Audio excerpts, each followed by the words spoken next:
நீ செயல்படுவீர்.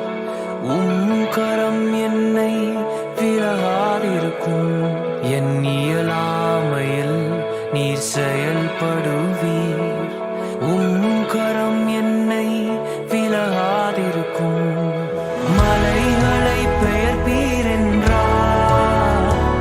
என் தடைகள் உமக்கு மாத்திரம். மரித்தோரை எழ செய்தீர் என்றார். என் நோய்கள் உமக்கு மாத்திரம். கிரகிக்க முடியா காரியம் செய்வீர்.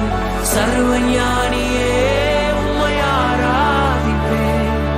கிரகிக்க முடியா காரியம் செய்வீர். சர்வஞானியே உம்மை ஆராதிப்பேன்.